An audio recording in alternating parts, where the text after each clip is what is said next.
해시태그 세계사의 수달쌤입니다. 오늘도 여러분들과 함께 즐겁게 세계사 이야기를 해볼 건데요. 오늘의 무대도 역시 이곳입니다. 메소포타미아 지역이죠. 오늘의 주제 함무라비 법전의 세부 내용인데요. 함무라비 법전 이렇게 생긴 거 우리가 지난 시간에 확인한 바 있습니다. 여기에 수없이 많은 깨알같은 쐐기 문자가 있고 요 위에 있는 거 좌측이 함무라비, 우측이 샤마쉬라는 신이었습니다. 이쪽이 함무라비, 이쪽이 샤마쉬라는 메소포타미아 지역의 신이었다라고 지난 시간에 말씀드린 바 있습니다.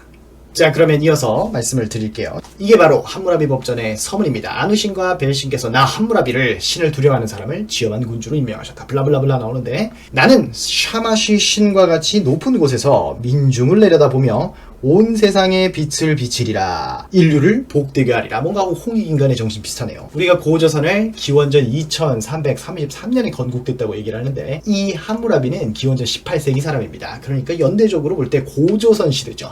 이 고조선 시대에 이미 메소포타미아 지역에는 함무라비라는 사람이 이런 얘기를 했다라는 것 정도 우리가 체크를 하고 가시면 되겠는데, 요 비문이 과연 어떤 내용을 담고 있는지를 우리가 이번 시간에 얘기를 해보겠습니다. 이 비문에는 총 282개의 법조항이 등장하는데요. 총 44줄 28구절입니다. 이 중 36개 조항은 마모돼서 판독이 안 되고요. 246개 조항이 판독이 되어 있습니다. 이 중에서 판독된 것 중에서 32개, 13% 정도가 사형 조항입니다.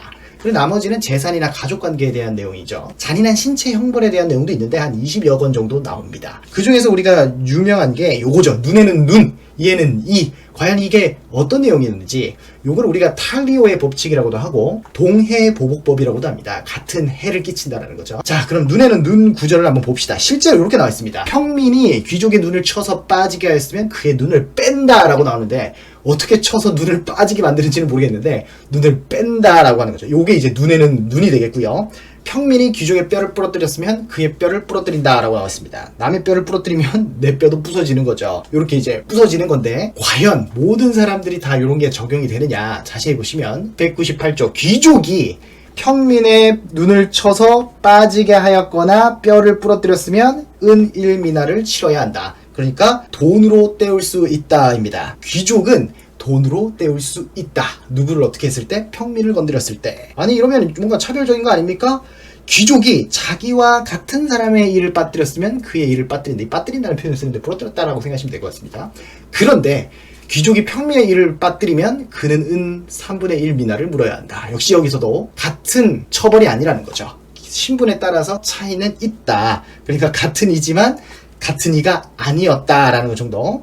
자, 그러다가 서로 다투다가 무심코 상대방의 상처를 입힌 자는 일부러 친 건 아니다 라고 맹세하여 말하고 치료비를 물어준다. 이런 재밌는 구절도 있고요. 또 재밌는 게 있는데, 불량배들이 술집에서 모의를 하여도 여주인이 그들을 잡아서 궁전에 데려가게 하지 않았으면 그 여주인을 죽인다 라고 나와 있습니다. 여주인이 무슨 프로 레슬러도 아니고 불량배들을 어떻게 덮쳐가지고 잡아가지고, 그것도 신고도 아니에요. 연행이에요, 연행. 이게 좀 투머치인 것 같긴 한데, 이런 식으로 나와 있죠. 아, 이 시대의 여주인들은 이제 좀 헬스도 좀 많이 하시고 그러셔야 됐던 것 같습니다. 자, 그런데 요걸 우리가 정리를 하면 차별적 보복주의라고 할 수 있겠죠. 보복은 하는데 좀 차별이 있는 겁니다. 그러니까 신분에 따라서 누군가는 좀 차별을 받는 거죠. 그러면 이 함무라비 법전은 좀 우울한 법전이냐? 그렇다고는 볼 수 없는 게, 이 당시 시대상을 생각해보면 법으로 정한 것 이상으로 처벌할 수 없다 라고 만든 게 이 함무라비 법전입니다. 그러니까 눈에는 눈, 이에는 인데, 만약에 평민이 귀족의 눈을 해쳤을 때 이 귀족이 너는 이제 죽었어 이런 식으로 해버릴 수가 있다는 거죠. 눈에는 눈까지다, 이렇게 처벌의 상한선을 딱 규정을 해놓은 거죠.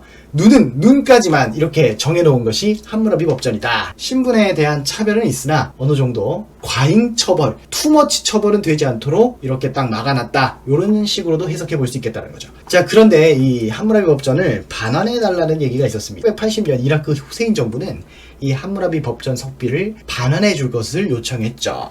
이런 문화재 많이 들고 있는 나라는 영국도 많이 들고 있는데, 이 영국 같은 경우도 이런 요청이 많이 있었지만 약탈이 아니라 문화재 보호 차원에서 소장 중이다, 이런 식으로 얘기를 해가지고 이 대형 박물관에는 엄청나게 많은 이 메소포타미아 지역의 문화재들이 있는데요.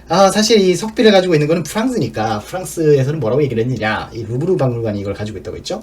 뭐라고 얘기를 하냐면, 주긴 주는데 진짜는 안 되고, 그래, 복제품을 기증해 줄게, 이렇게 됐습니다. 그래서 이 복제품을 기증을 해주는데 이게 지금 어디 있느냐, 이란 국립박물관, 이스탄불 고고학미술관, 베를린의 페르가몬 미술관 이런 곳에 복제품이 가 있다, 이렇게 볼 수 있는 거죠. 자, 그러면 함무라비라는 이 임금이 죽고 나서 이 동네는 어떻게 됐느냐, 이민족의 침입으로 바빌로니아 왕국은 분열합니다. 그리고 이 오리엔트 지역을 최초로 통일한 아시리아 제국의 지배를 받게 되는데요, 이 아시리아는 클래스가 독특하죠. 사자 멱살을 잡는 클래스입니다. 아주 전투적이고 그랬던 나라가 이 아시리아인데 이 멱살을 잡고 있죠. 그리고 이후에 신바빌로니아 제국이 등장을 해서 바빌로니아 왕국의 역사는 이어지는데, 문제는 신바빌로니아 제국 역시도 100년도 못 돼서 페르시아 제국에게 멸망당하게 됩니다. 이 페르시아 제국이 남긴 찬란한 유산들이 지금 이란 땅에 남아 있습니다. 이 페르시아, 아케메네스족 페르시아가 그 유명한 스파르타가 써왔던 그 페르시아가 맞습니다. This is Sparta 하던 그 시대에 존재했던 아케메네스족 페르시아, 과연 어떤 나라였는지 다음 편에 또 설명을 드릴 건데요. 다음 시간엔 그 사자 멱살 잡던 아시리아 제국에 대해서 설명을 드리겠습니다. 여러분의 지식이 가득 차오를 때까지 수달쌤은 계속됩니다. 수달쌤은 매주 토요일 저녁에 업데이트됩니다. 여러분 토요일에 다시 만나요.